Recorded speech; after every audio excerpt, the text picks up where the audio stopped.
Olá, eu sou a Thaís Yenaga, terapeuta holística, professora de meditação, e eu quero começar hoje agradecendo por você ter aceitado o convite, doutor Adalberto, de participar dessa conversa sobre o aborto espontâneo. Eu tive essa inspiração de falar sobre esse tema por ter vivido isso pessoalmente, recentemente, e eu percebi o quanto que é um assunto bastante velado, né? As pessoas normalmente só se abrem para falar ou contar que tiveram essa experiência quando você expõe que você viveu esse processo. Então, eu senti a importância de dar espaço, né, para abordar esse tema e quem sabe acolher casais, acolher pessoas que passaram por essa experiência. Então, eu queria começar pedindo para você se apresentar Claro, um pouquinho e contar da sua experiência como médico, sim, obstetra, acupunturista. ótimo. Sim, então, inicialmente, obrigado pelo convite, Thaís. Eu sou médico obstetra, formado há 30 anos. Eu me formei na Universidade Estadual de Londrina, no Paraná, com título de especialista em ginecologia e obstetrícia pela Febrasgo, a nossa Federação Brasileira de Ginecologia e Obstetrícia. Também, como você citou, sou médico acupunturista pelo Colégio Médico Brasileiro de Acupuntura.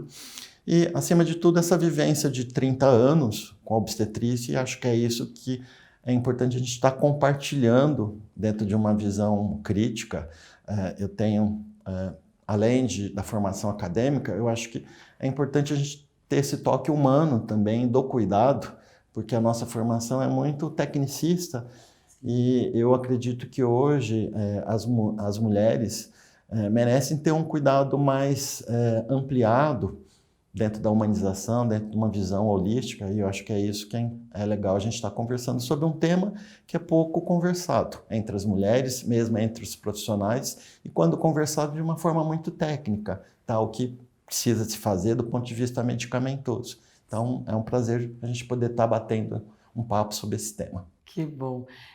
E também, no sentido também de acolher homens, né? Às vezes a gente traz muito essa ideia da mulher, porque, claro, é a mulher que vive muito esse processo da concepção, né? Da gestação fisicamente, né? No corpo, mas também tem a dimensão que os homens também participam disso, né?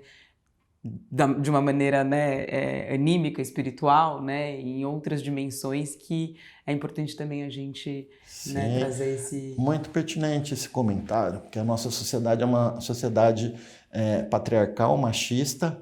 Então, o homem é aquela visão, você tem que ser forte, e a mulher frágil. Então, a reflexão desses papéis do homem e da mulher na sociedade, e inclusive nesse momento da gravidez e do aborto, é importante para a gente desconstruir esses papéis. Então, é um coletivo, homem e mulher, de cuidado nesse momento do abortamento, no momento da gravidez, e essa união de desejos, de almas, de papéis, de cuidado que faz com que a gente tenha uma visão mais adequada para uma sociedade que a gente deseja que seja mais aberta e não dentro desses estereótipos tradicionais, dessas convenções. Isso é papel de homem, isso é papel da mulher. Acho que é muito legal a gente conversar sobre isso. Legal.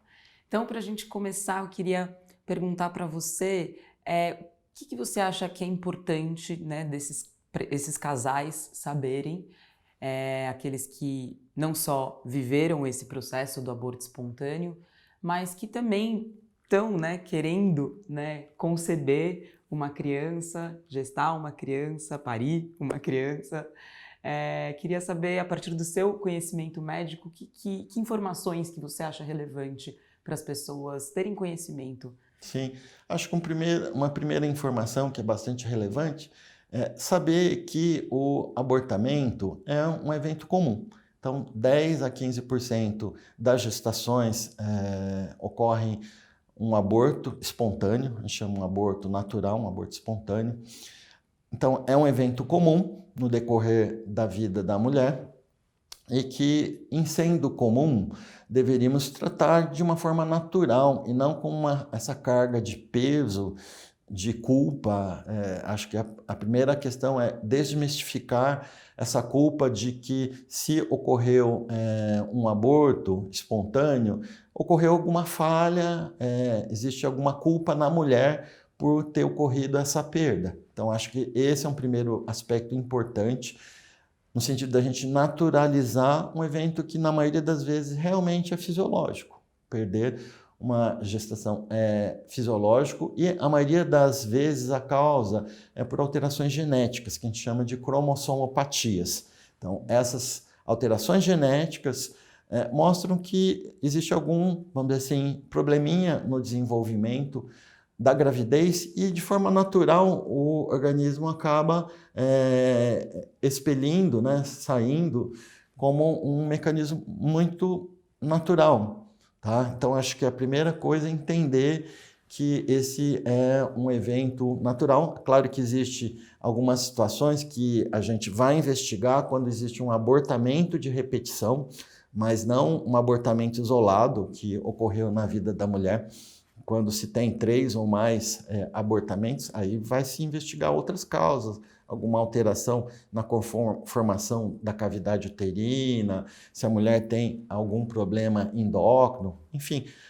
Mas a gente está falando de aborto espontâneo e geralmente os abortamentos únicos. Então, acho que esse é um primeiro detalhe que eu acho que é importante as mulheres entenderem para quebrar esse sentimento de culpa, de falha, eu não sou capaz de gerar uma vida. Então, acho que isso é um primeiro aspecto que é muito importante de passar para as mulheres. Eu lembro, né, quando eu vivi esse processo, acho que uma das primeiras coisas que vem na cabeça é: o que eu fiz de errado?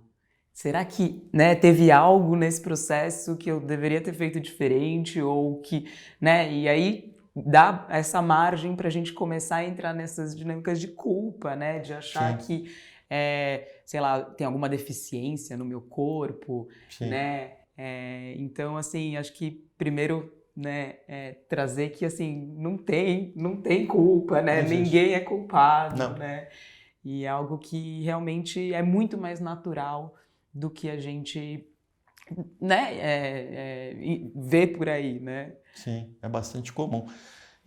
Mas um outro aspecto também que é importante a gente conversar, que na medida do possível, quando ocorre uma gravidez, que essa gravidez seja planejada. Tá? Então, acho que a energia da mulher, do homem, quando existe uma gravidez planejada, do ponto de vista energético, a gente percebe que as coisas fluem melhor. Então, acho que um outro aspecto, né, um adendo, sempre tentar que seja algo dentro de um contexto de desejo de ambas as partes. Claro que em algumas situações ocorre uma gravidez não planejada, mas não necessariamente uma gravidez não planejada será indesejada, porque existe acordos, existe diálogo, existe aceitações, mas às vezes existem situações que realmente um conflito é muito grande entre o casal, e esse conflito muito grande é uma energia que não é adequada. Essa futura vida vir de uma forma tão conflituosa, e às vezes existem vícios, uso de drogas, cigarro, enfim, a gente deve preparar essa morada, essa casa do bebezinho, que é o útero, de uma forma mais organizada, mais arrumada, para que realmente essa energia flua no decorrer da gravidez. É um outro pequeno aspecto que eu penso que é interessante a gente refletir também. Ao mesmo tempo que tem essa dimensão, né, da importância da relação desse casal tá em harmonia, né, para esse momento de preparo, de conceber uma criança, a importância, né, desses acordos estarem bem alinhados, de ter uma vontade, né, que não passa só pelo pensar, mas também pelo sentir, Sim.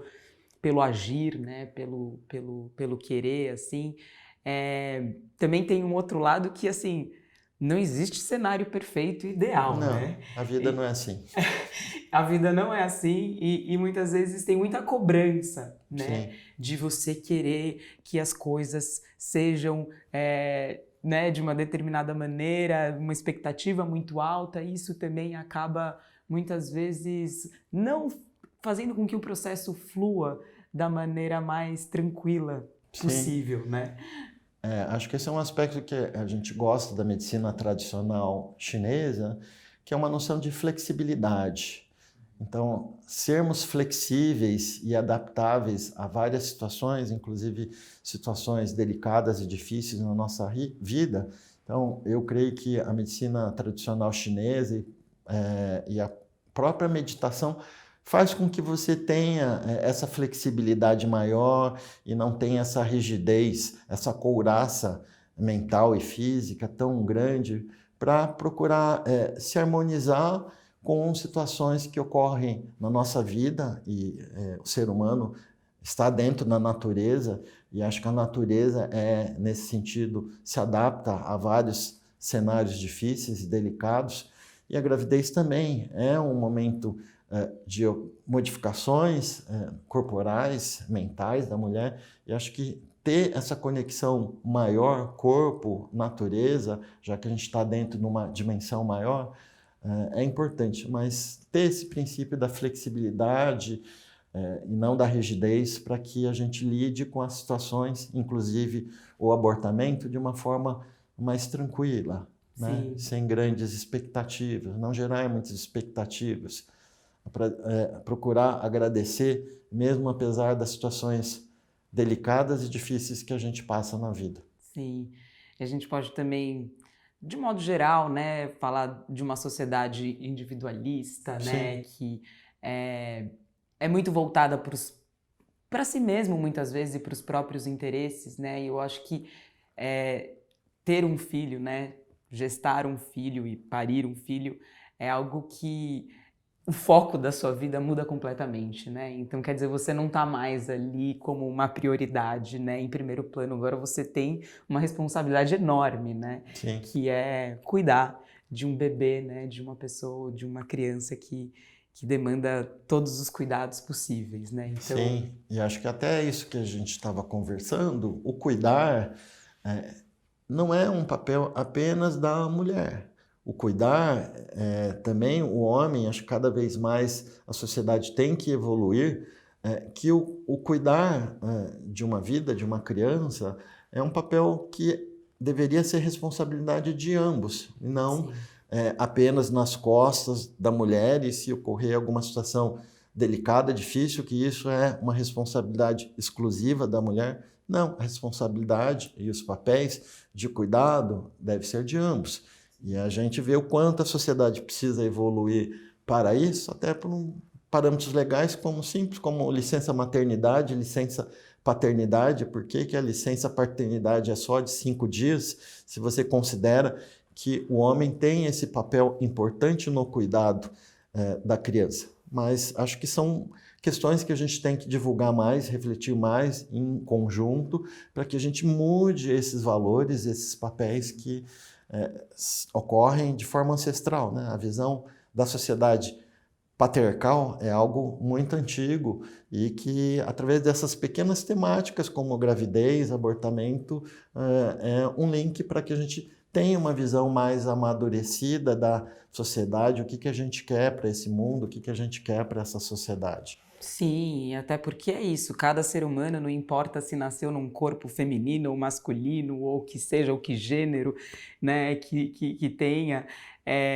tem essa dimensão do aspecto feminino e masculino em si, né, e quanto mais a gente puder ter esses aspectos em equilíbrio, né, não mais nessa questão mais tradicional de que é o homem que carrega por única e exclusivamente o aspecto masculino e a mulher, o feminino, mas ter ambos os aspectos em cada ser humano de uma maneira mais integrada, né? Eu acho que com Sim, certeza a gente acaba tendo mais flexibilidade, né? sim, E mais harmonia para lidar não só entre o casal, mas consigo mesmo, né? Com as suas próprias questões íntimas. Perfeito. Eu acho que assim, esse estereótipo, né, de identidade, de orientação de gênero, não é isso, né? Não importa a sua identidade biológica, em termos de valores, você pode ter valores como mulher e como homem, valores do feminino dentro de si, e isso faz com que você tenha uma sensibilidade e um cuidado diferente do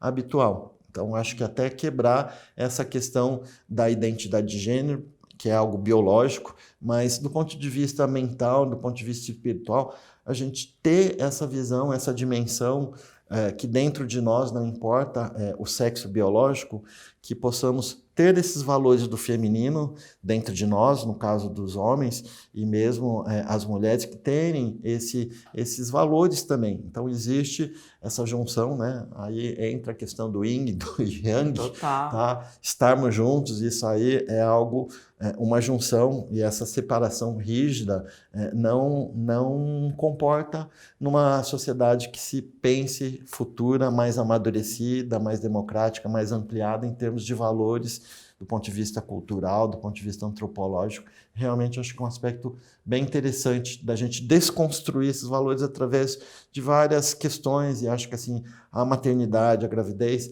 é um momento importante e é algo que é mais evidente nessa questão dos papéis, e dialogar sobre isso é muito importante, porque você já evita conflitos no futuro. Então, acho que é um processo pedagógico bastante interessante falar sobre isso na gravidez. E esse símbolo do Yang, para mim, né, traz muito essa ideia desse todo, né? Porque não é uma coisa separada da outra, na verdade, uma coisa nasce da outra, né? Sim. E é uma dinâmica viva, né? Em contínua transição, né? Então, acho que é um símbolo maravilhoso para a gente começar a se inspirar um pouco mais e ampliar um pouco as nossas perspectivas, né? Em relação a isso. E eu queria então te perguntar, qual que você acha que é o maior desafio, talvez, para os casais que estão nesse processo, né, de conceber, de gestar e de parir uma criança? Então, acho que os desafios, acho que assim, o processo educativo é o que quem já teve um filho sabe, não é um manual pronto, acabado. Então, acho que por isso que essa questão de você ser flexível significa que uma abertura ao diálogo, porque cada criança, cada filho, ele tem uma identidade própria, e acho que você ter essa abertura para o diálogo, de ver que até a própria criança tem a sua autonomia em termos de desejos, e não tentar replicar os seus valores naquela criança, de repente, insatisfações que você teve na sua vida. Sonhos não realizados. Sonhos não realizados, você deseja que aquela criança realize esse seu sonho? Não, né? Cada pessoa tem a sua identidade de forma única, e acho que isso é pedagógico, isso é democrático, até dentro das famílias, entender que cada um tem os seus caminhos. Importante que, independente dos caminhos que se escolham, o importante é você estar junto, você apoiar, você aprender junto até com os filhos. Então, acho que essa questão pedagógica, a gente às vezes fala de questões autoritárias, mas do ponto de vista maior, político, social, mas às vezes relações dentro de casa, entre casais, entre filhos, às vezes não são relações harmônicas, democráticas, flexíveis, abertas ao diálogo, ao crescimento conjunto. Então, eu acho que esse é o grande desafio, mas, acima de tudo, ter essa abertura, essa flexibilidade para estar crescendo junto como família. Essa questão da rigidez, né, de crenças limitantes muitas vezes, né, e de imposições que você coloca ali que limitam muito a liberdade daquele ser, né, Sim. E que acaba interferindo muito nessa liberdade, né, justamente transferindo questões suas, né, para aquela individualidade, né, que claro, somos todos humanos, né? E acho que é importante a gente também se acolher nesse sentido de que, claro, não existe, né, perfeição, mas que o quanto mais a gente puder ter essa consciência, né? Acho que melhor ambiente você tá ali cultivando, né, para aquele ser que está tá nesse processo de desenvolvimento, né?